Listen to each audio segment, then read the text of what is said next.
video នេះបង្ហាញពីរបៀបនៃការបង្កើតនៅ Snippets ដើម្បីប្រើប្រាស់ជាមួយនឹង programming language Python នៅក្នុង VSCode អញ្ចឹងដើម្បីចូលទៅ configure Snippet យើងអាចចូលទៅ manage ហើយបន្តមកគឺ user snippet ហើយយើងវាយ programming language ដែលយើងទៅធ្វើគឺ Python តោះមកយើងคลิกលើ python.json អូខេវានឹងចេញមកបែបនេះឬមួយយើងអាចចូលតាមរបៀបនេះចូលទៅ file preference ហើយ configure user snippet ហើយយើងវាយ Python នេះវិញឬយើងអាចចូលម្យ៉ាងទៀតគឺចូលទៅ control cp គឺ command palette ហើយយើងវាយពាក្យថា Snippet អូខេយើងឃើញ configure អូខេ configure user snippet បន្តមកយើងវាយពាក្យថា Python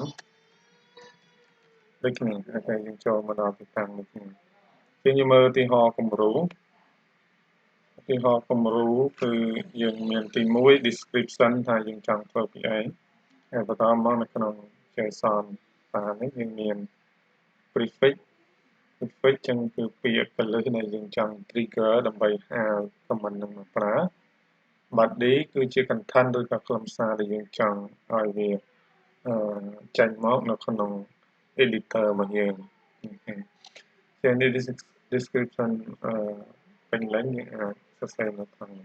អញ្ចឹងយើងមើលតាមលំនាំគំរូនេះខ្ញុំចង់បន្តមួយហើយយើងថាខ្ញុំចង់ import NumPy ព្រោះញឹកញាប់វិញគេតែសរសេរថា import NumPy SNP បាទបន្តមកចុច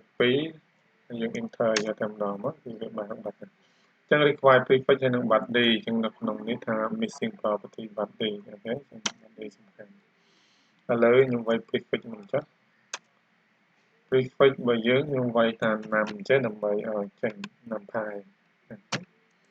ហើយ body ដែលយើងចង់បានគឺ import NumPy SNP អូខេតែនេះអត់មាន placeholder គឺនៅខាងចុងហ្នឹងឯងខ្ញុំចង់ដាក់ placeholder គឺចង់បន្តថ្មីអញ្ចឹងខ្ញុំអាចកាត់នេះទាំងសិនហើយខ្ញុំបើកជា list បែបនេះខ្ញុំផាសចូលហើយការងារថ្មីមួយទៀតគឺ place user នៅត្រង់នេះខ្ញុំ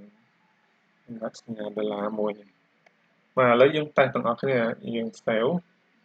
តែ editor របស់ខ្ញុំដាក់ auto save ចឹងគឺបាន save រួចរាល់ហើយ sorry មិន save as ទេគឺ save បាទអញ្ចឹងយើង save រួចហើយអញ្ចឹងខ្ញុំចូលទៅឧទាហរណ៍មួយឧទាហរណ៍យើងវាយ NUM បាទអញ្ចឹងឃើញថានេះជា prefix ដែលយើងអាច trigger បានគឺ num នេះហើយខ្លឹមសាររបស់វាគឺ import numpy SNA អញ្ចឹងយើងចុច enter keyboard យើងមក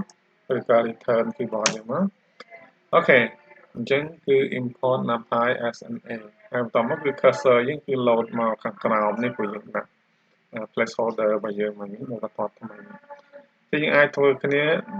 thôi được cái này chấm phù panda rồi còn matplotlib rồi còn seaborn rồi stat model scikit-learn nó phải kích nát để dừng vậy rồi còn pa những nhọt những cái nhưng mà fail dừng tay dừng thử thiệt mùi nó không share xong đấy dừng bắt lại command mới mà chẳng lên những copy để cả select rồi còn những ai select những nó mà select down này hay những cái shift alt ហើយសញ្ញាព្រួយចុះក្រោមឬក៏ down នៅរងនេះអញ្ចឹងគឺដើម្បី copy path មកក្រោមណាយើង copy path ធម្មតាក៏បានតែឥឡូវនេះគឺឈ្មោះដូចគ្នា duplicate នៅ object key អញ្ចឹងគឺយើងធ្វើការផ្លាស់ប្ដូរបន្តិចថា NumPy import ឬ NumPy ជាពាក្យពលិគ្នាថា NumPy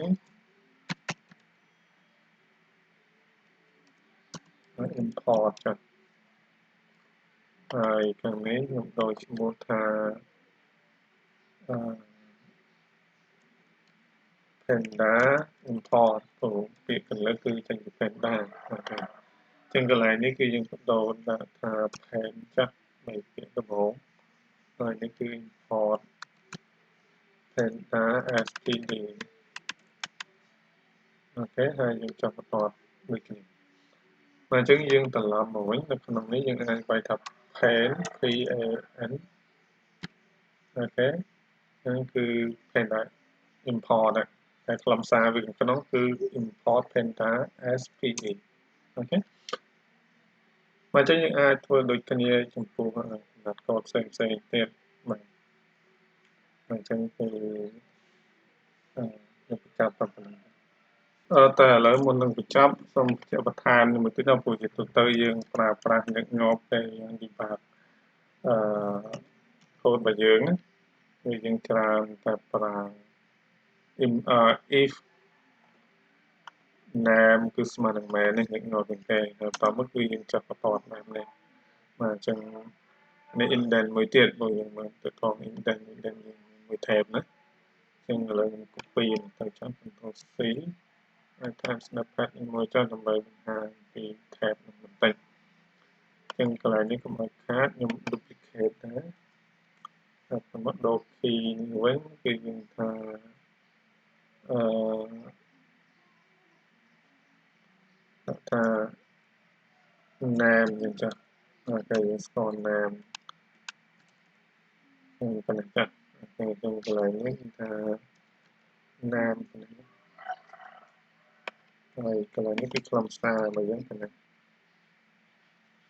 តែឥឡូវយើងដាក់ single string របស់យើងមាន double សំដៅ single quote ព្រោះយើងមាន2 double quote ជាន់គ្នាអញ្ចឹងគឺអត់ដឹងថាមួយណានៅក្នុងហ្នឹងបាទហើយនេះគឺយើងត្រូវចុះបន្ទាត់ប៉ុន្តែយើងត្រូវទៅមួយ tab ស្មាត់ទេឥឡូវយើងសាកបងទាំងអស់គ្នាខ្ញុំបដូរសារឡើងវិញខ្ញុំលុបចោលហើយយើងវាយពាក្យថា name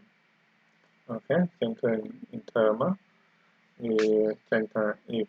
name ស្មើនឹងមែនហើយវាចុះបន្ទាត់ហើយចឹង string គឺបានដូចគ្នា single quote ទីក៏ double quote នេះបាទអញ្ចឹងបញ្ចប់ប៉ុណ្ណឹង